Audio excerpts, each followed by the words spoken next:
Hello, my dear students. Now we are having next question. In this question, three forces acting on a square plate is shown in figure, है ना। जैसा हमको यहाँ पर diagram में दिख रहा है कि यहाँ पर एफ के तीन फोर्स इस स्क्वायर प्लेट पर लग रहे हैं, है ना। एक हॉरिजॉन्टल फोर्स लग रहा है, ओके, और एक वर्टिकल फोर्स लग रहा है, और एक फोर्स ऐसा है जो 45 डिग्री पर लग रहा है √2f का। हमको फाइंड करना है magnitude and direction and point of application of resultant force if this point is taken on side BC। Okay, तो हमको सबसे पहले रिजल्टेंट फोर्स बताना है। तो रिजल्टेंट फोर्स बताने के लिए हम यहाँ पर हर फोर्स को वेक्टर फॉर्म में रिप्रेजेंट कर सकते हैं। ओके, जैसे अगर हम इस फर्स्ट वाले फोर्स को F1 फोर्स कंसिडर करते हैं, फर्स्ट फोर्स जो है इसको हमने F1 फोर्स कंसिडर किया, तो ये F1 वेक्टर हो सकता है F इंटू आई के। ओके, ये जो A पॉइंट पे लग रहा है इसको हमने F2 फोर्स कंसिडर किया, तो F2 वेक्टर लिख सकते हैं हम F इंटू जे के। पर ये जो D पर फोर्स लग रहा है इसको दो पार्ट में हमको रिजॉल्व करना पड़ेगा, एक हॉरिजॉन्टल कंपोनेंट और एक वर्टिकल डाउनवर्ड कंपोनेंट। तो हॉरिजॉन्टल कंपोनेंट होगा √2f cos 45 डिग्री, क्योंकि ये स्क्वायर फ्रेम है तो एंगल यहाँ पर 45 डिग्री होगा, और vertical downward component f √2f sin 45 degree. और हमको पता है cos 45 1/√2 होता है, तो ये कैंसिल हो जाएगा, और यहाँ पर ये भी कैंसिल हो जाएगा। sin 45 degree also equal to 1/√2, so it will cancel out, and we will get one horizontal and vertical component having magnitude f. Now this f3 vector, this f3 vector we can written as, that is f I cap minus f j cap. Okay, now if we are adding, so resultant of this all three vector, so first vector f1, that is f I cap, second vector f2, second vector f2, that is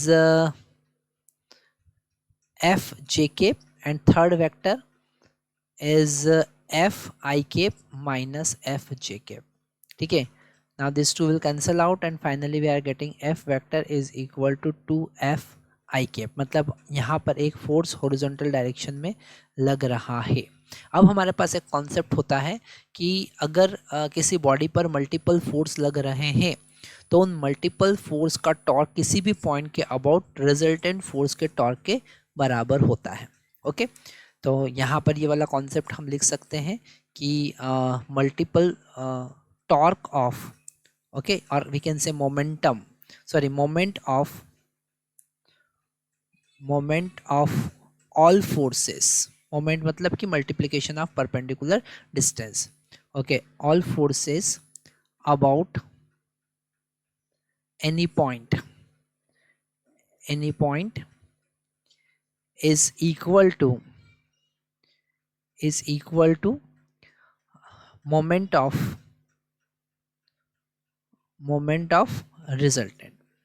resultant के moment के बराबर होता है, moment of resultant. तो यहाँ पर जो concept है बड़ा इंपॉर्टेंट है, जो हमें बता रहा है कि अगर हम इंडिविजुअल फोर्स का मोमेंट देखें किसी पर्टिकुलर पॉइंट के अबाउट, तो रिजल्टेंट फोर्स के मोमेंट के बराबर है। ओके, तो यहाँ पर अगर हम रिजल्टेंट फोर्स की बात करें, चूँकि हम ये सारे फोर्स को वेक्टर रिप्रेजेंट करके रिजल्टेंट फोर्स फाइंड कर चुके हैं, तो हम इन सबको रब कर देते हैं, और यहाँ पर हमने एक रिजल्टेंट फोर्स लगाया रिजल्टेंट फोर्स लगाया कितनी डिस्टेंस पर, BC। उन्होंने कहा है कि जो रिजल्टेंट फोर्स है वो कहाँ पर है, वो है BC लाइन पर। तो मान लेते हैं इस BC लाइन पर किसी L डिस्टेंस पर, यहाँ से L डिस्टेंस पर वो रिजल्टेंट फोर्स लग रहा है, और यहाँ पर हमको क्लियरली समझ में आ रहा है कि उसका डायरेक्शन x डायरेक्शन है। सो ऐसा हॉरिजॉन्टल डायरेक्शन में हमारे पास में 2f का रिजल्टेंट फोर्स लग रहा है। कितने का? 2f का। ओके, अब अगर हम सारे इंडिविजुअल फोर्स, जो कि हमारे पास तीन फोर्स है, उनका मोमेंट की बात करें C के अबाउट, हम मान लेते हैं कि C के अबाउट चेक कर रहे हैं। ओके, तो हम यहाँ पर लिखेंगे moment of all forces about C, taking moment about C। Okay, तो यहाँ पर हम बात कर रहे हैं C के अबाउट मोमेंट की। मोमेंट कह सकते हैं या टॉर्क भी कह सकते हैं आप, टेकिंग मोमेंट अबाउट C।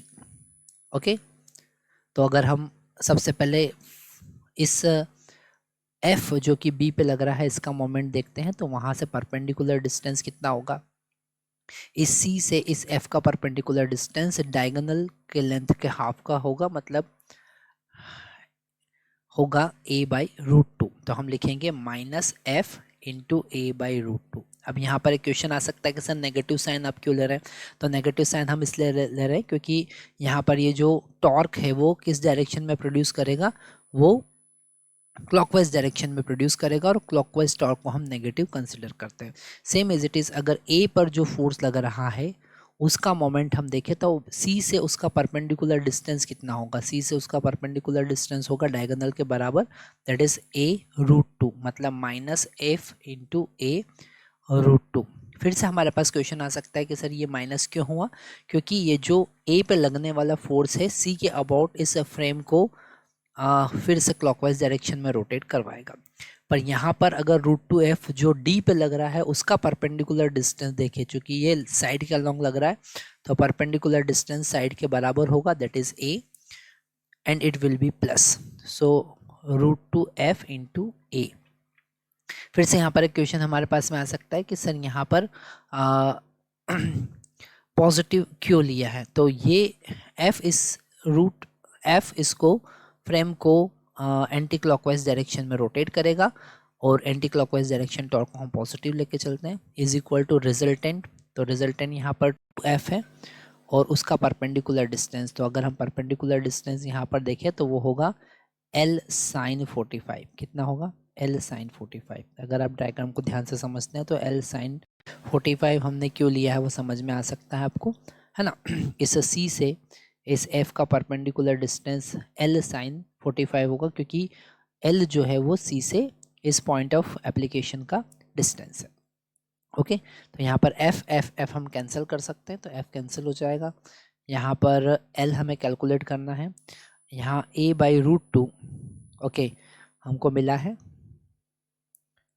और इसे हम आगे चेक करते हैं तो हमको मिलेगा this a√2 and -a√2 will also cancel out, है ना। तो हमको यहाँ पर मिलेगा a/√2 वो भी negative is equal to L/√2 okay